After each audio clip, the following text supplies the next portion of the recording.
आइए सुनते हैं सुनहरी चिड़िया कहानी का बकिया हिस्सा। शहजादा जेल खाने में बैठा सोच रहा था कि लोमड़ी की नसीहत पे अमल न करने का नतीजा है जो आज मैं यहाँ कह दूँ। शहजादा इस किस्म के ख्यालात में मुब्तला था कि अचानक जेल खाने का दरवाज़ा खुल गया और लोमड़ी सामने आ खड़ी हुई। वो बोली, मैंने सिपाहियों पे जादू कर दिया है। वो हमको देख नहीं सकते और ना सुन सकते हैं। चलो फौरन भाग चले। शहजादा और शहजादी दोनों लोमड़ी की दुम पर बैठ गए और सबके सब हवा में उड़ने लगे। सुबह होने तक ये लोग इस महल से बहुत दूर जा चुके थे। आखिरकार एक जगह पर ये लोग उतरे। शहजादा ने शहजादी की तरफ देखा और उसे कहने लगा, अब तो हम लोग महफूज हैं, फिर तुम क्यों रो रही हो? शहजादी बोली, मैंने अपने सुनहरे घोड़े और सुनहरी चिड़िया दोनों को खो दिया है और मैं उनके लिए रो रही हूँ। मुझे जब कैद किया गया तो मेरी ये चीज़ें छीन ली गई थीं। शहजादे ने कहा, अरे सुनहरी घोड़ा और सुनहरी चिड़िया, मैं जानता हूँ ये चीज़ें कहाँ हैं। मैं ये तुम्हारी चीज़ें तुमको दिला दूंगा। शहजादे ने कहने को तो कह दिया, मगर उसकी अकल में ये नहीं आया कि आखिर इन चीज़ों को हासिल करने के लिए क्या तरकीब इस्तेमाल की जाए। शहजादे को फिक्रमंद देख के लोमड़ी इसके पास आई और कहा कि तुम परेशान ना हो, मैं फिर तुम्हारी मदद करूँगी। और अपनी दोनों टांगें उठाईं और शहजादे के कंधे पर रख दीं और उसके कान में तरकीब बताई कि कैसे वो इन चीज़ों को हासिल कर सकता है। इसके बाद शहजादे ने लोमड़ी से रुखसत ली और शहजादी को लेकर आगे बढ़ गया।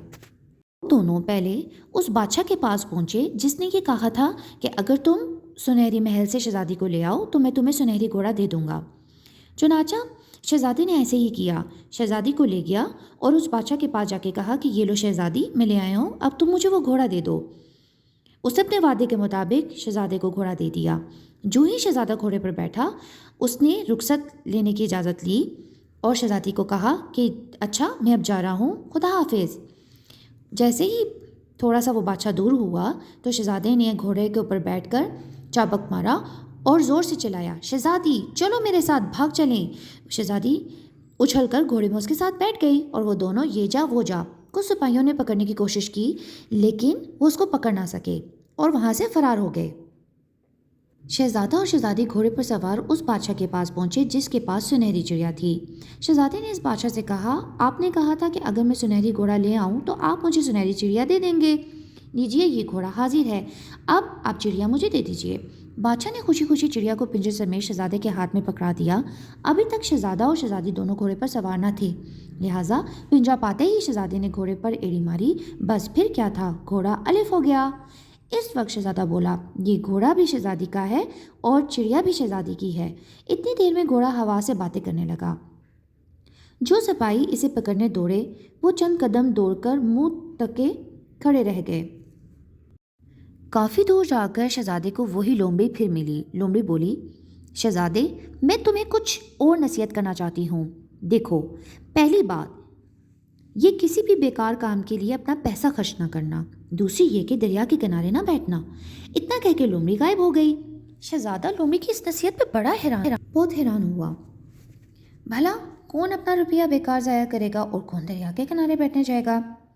बहरहाल कुछ देर बाद शहजादा और शहजादी घोड़े पर सवार हुए और चल दिए। चलते चलते ये लोग उस सराय तक जा पहुंचे जहाँ शहजादे के बड़े भाई मुकीम थे। शहजादा अभी घोड़े से उतरा ही था कि सराय के मालिक ने दो आदमियों को धिक्के देकर सराय के बाहर फेंक रहा था। शहजादे ने देखा कि ये दोनों तो उसके भाई हैं। सराय का मालिक चरा रहा था, इन मुफलिसों के पास किराया देने के लिए रुपया नहीं है, मुझे इन दोनों को जेल भिजवाना पड़ेगा। ये सुनकर शहजादा आगे बढ़ा और सराय के मालिक से बोला, मैं इनकी तरफ से रकम अदा किए देता हूँ, ये दोनों मेरे भाई हैं। ये कहकर इसने रुपया दे दिया और ये सब लोग वहाँ से रवाना हो गए। सराय का मालिक अपने दिल में सोचने लगा कि लड़का बड़ा नादान है जो इसने बेकार में अपने पैसे इस तरह के भाइयों के पीछे ज़ाया कर दिए। कुछ दूर जाकर एक दरिया पड़ा। बड़ा भाई बोला, बहुत थक गए हैं, आओ इस जगह ज़रा आराम कर लेते हैं। छोटा शहजादा लोमड़ी की नसीहत भूल बैठा था, लिहाजा वो दरिया के किनारे बैठ गया। अभी वो बैठा ही था कि बड़े भाई ने करीब आकर इसे धिक्का दे दिया और वो दरिया में जा गिरा।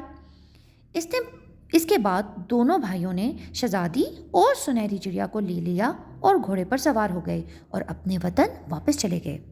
जब ये सब अपने वालिद के पास पहुंचे तो बड़ा भाई बोला, ये सुनहरी चिड़िया मैं ले आया। इस पर दूसरा भाई बोला, और ये देखिए हम लोग ये सुनहरी घोड़ा और ये खूबसूरत शहजादी भी ले आए हैं। ये देखकर پہلے تو بادشاہ بڑا خوش ہوا، مگر ذرا ہی دیر بعد اس نے محسوس کر لیا کہ دال میں کچھ تو کالا ہے۔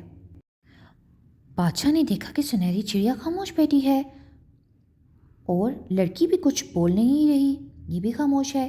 گھوڑا بھی منہ پھیر کر کھڑا ہے، دانا پانی کھا نہیں رہا۔ بادشاہ اپنے دل میں سوچنے لگا کہ شاید ان لوگوں کو معلوم ہوگا کہ میرے چھوٹے بیٹے کے ساتھ آخر کیا واقعہ پیش آیا۔ ادھر کی سنیے، چھوٹے شہزادے کو جب بڑے بھائی نے دریا میں دھکا دے دیا اور چلے گئے تو وہاں لومڑی واپس آ گئی۔ اس نے شہزادے کو دریا سے نکال دیا۔ پھر لومڑی بولی، اب فوراً میری دم پر سوار ہو جاؤ اور جلدی جلدی اپنے ماں باپ کے پاس پہنچو۔ یہ دونوں اڑتے اڑتے محل تک پہنچے۔ چھوٹا بیٹا جو ہی محل کے صحن میں داخل ہوا، سنہری چڑیا نے گانا گانا شروع کر دیا۔ ادھر گھوڑے نے بھی گھاس کھانا شروع کر دی اور شہزادی بھی مسکرانے لگی۔ بادشاہ نے یہ تمام باتیں دیکھیں۔ پھر وہ صحن میں جیسے ہی پہنچا، اس نے دیکھا سامنے سے شہزادہ چلا آ رہا ہے۔ بادشاہ چلایا، میرا بیٹا، میرا بیٹا۔ ادھر شہزادی بھی چلائی، میرا شہزادہ، وہ میرا شہزادہ۔ پھر چھوٹے بیٹے نے سارا ماجرا بادشاہ کو سنایا۔ بادشاہ بڑے بیٹوں سے بے حد ناراض ہوا اور سزا کے طور پر انہیں قید خانے میں بند کرا دیا۔ اس کے بعد چھوٹے بیٹے کی شہزادی کے ساتھ شادی کروا دی اور وہ سب لوگ ہنسی خوشی رہنے لگے۔ آپ سب کو یہ کہانی کیسی لگی؟ کمنٹ میں رپلائی کرنا نہ بھولیے گا، اور ہاں، اس چینل کو لائک اور سبسکرائب ضرور کیجیے گا تاکہ آپ کو مائنڈ کرافٹ میں اس طرح کی اور کہانیاں اور اچھی چیزیں مل سکیں۔ Thank you.